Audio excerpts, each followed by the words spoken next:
Hey everybody, today I have a very special guest. Molly is here to show us some arts and crafts, so stay tuned.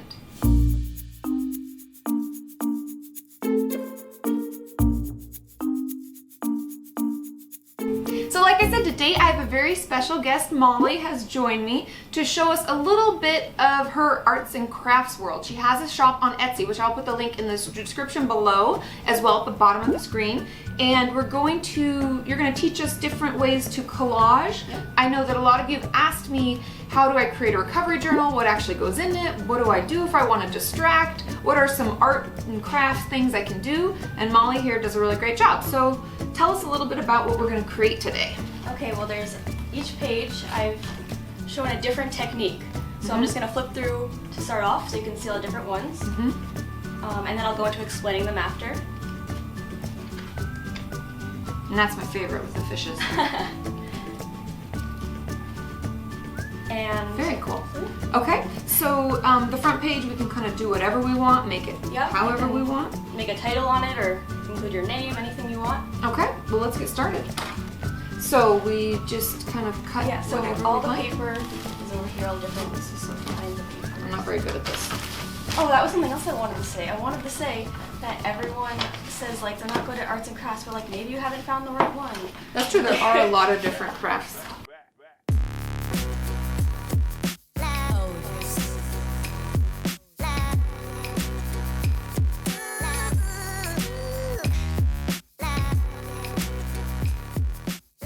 Okay, so we've made our front covers, and now we're going to do the first technique. Yep. Which is? It's the quote page. Oh, you know how I love quotes when we do the journal topics. Yeah. So that would be a good thing. You could even go back and find some journal topics you like. Yeah, you can write inside the page. You don't have to just do pictures like collaging. You can have write and then do collaging as well as the writing. Oh, yeah, and that's the thing. I think this is why I have trouble with crafting, is because I feel like it has to be perfect or has to look a certain way, but it doesn't at all. And it's actually kind of good for me to have things just willy-nilly. Even. Like I get sometimes I'm like, oh my god, it has to be perfect. And I'm like, no, it's just a journal. Like it's not like going anywhere. Like it doesn't have to be perfect. You can always make another one.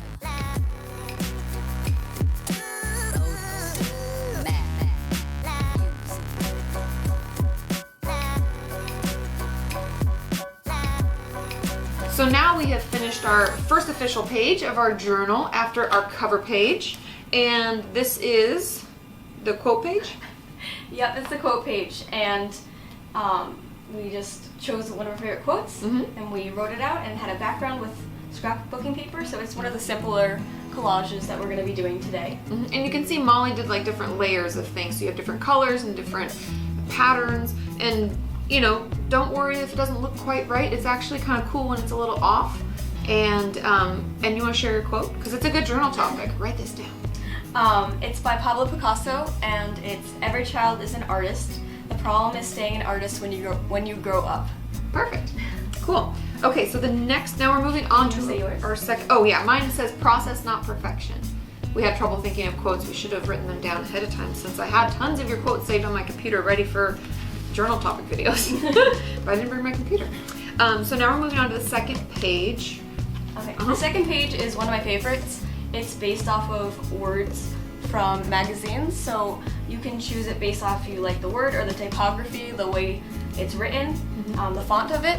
And I got this idea from online. I saw a tree and all the leaves had different words on them, and I thought of doing clouds just as another way of taking an idea. So I'm going to try to think of something that I can. I was thinking like scales on a fish, or something. Which I thought was really cool, or petals on a flower, or like the rays on a sun. Yeah, there's a ton of things, and you can kind of make it your own. Okay, so that is all the crafting we're going to do with you, but I encourage all of you, hop on Molly's Etsy site. She sells these books like we started with, the plain without anything, so you can let your imagination run wild. And I actually got so into this that I completely forgot what the whole plan was, that we were going to put things on either clouds or scales of a fish, and I liked this watercolor paper that she created ahead of time, which is something you could do, and then I just cut out words that I liked from magazines. So you can get old magazines from the recycling bin or the library. Yeah, sometimes libraries get rid of old magazines that they don't use. Yeah, and you can cut out little phrases that are motivating to you or uplifting in some way. And you also have some other pages that will tell you a little bit about, so if you're on your own and doing this and you're needing more help and insight, these are some other tips. So my favorite page is the fish. So I know a lot of people like to do coloring books, so I cut out some coloring books, some fish from coloring books, and I made a background with watercolors, and I use these 3D dots, these foam dots that you can get at a craft store, so it makes them pop out of the page a little bit.